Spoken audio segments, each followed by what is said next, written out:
Vous ne deviendrez jamais millionnaire si vous ne comprenez pas ce concept. Très bien. Vous êtes au bon endroit, au bon moment. Vous voyez cet espace au milieu? Je l'appelle l'écart de performance. La différence entre quelqu'un qui devient millionnaire et quelqu'un qui s'en sort à peine, c'est son obsession à combler cet écart. La plupart des gens montent et descendent dans tous les sens et ils n'atteignent jamais leur but. Une personne qui devient millionnaire à 50 ans aura ce type de parcours pour finalement atteindre son objectif. Mon parcours a été un peu différent. J'ai réussi à aller du point A au point B assez rapidement. Pour être honnête, je pense que la seule raison pour laquelle j'ai réussi à combler ce fossé, c'est que je n'avais pas le choix. Je n'étais pas particulièrement doué ou intelligent et je n'avais aucune qualification. Après avoir été harcelé par mon premier patron, j'ai quitté mon travail. Je me suis donc fait la promesse de devenir riche aussi vite que possible. J'ai fait tout ce qui était en mon pouvoir pour combler l'écart de performance et je suis devenu millionnaire à 20 ans. Retenez ce qui suit.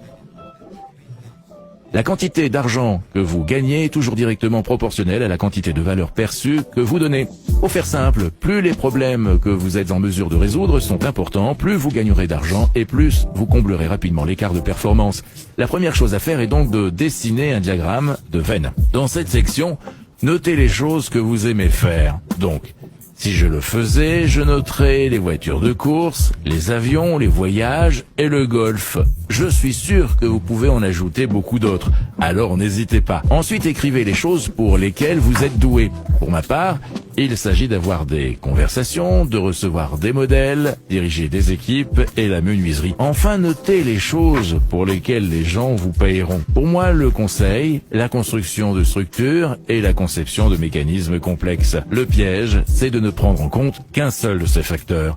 Quand on décide de ce qu'on veut faire de sa vie, imaginez que vous choisissez un travail juste parce que vous l'aimez, mais que vous soyez coincé au salaire minimum. Et très vite, vous détesterez ce que vous aimiez auparavant. Imaginez ceci.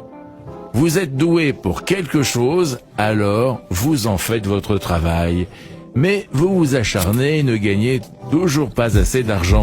Vous êtes coincé dans votre zone de confort et n'allez nulle part. Il y a aussi ce scénario où vous choisissez un travail uniquement parce qu'il est bien payé, ce qui semble être une bonne chose.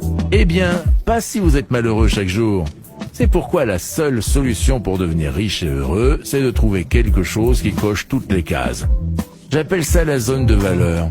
Je l'ai trouvé tôt en mêlant ma passion pour les hélicoptères miniatures, mon goût pour les maquettes et des conseils que l'on me payait. C'est ce qui m'a amené à ouvrir plusieurs magasins et à créer ma propre marque que j'ai vendue dans le monde entier. Le problème, c'est que beaucoup de gens cherchent d'abord une activité ou une méthode pour gagner de l'argent, puis essayent de s'y adapter au lieu d'identifier d'abord ce qu'ils savent bien faire et de choisir ensuite la bonne activité à lancer. Maintenant que vous savez repérer votre zone de valeur, il est temps de choisir le bon véhicule pour arriver à destination.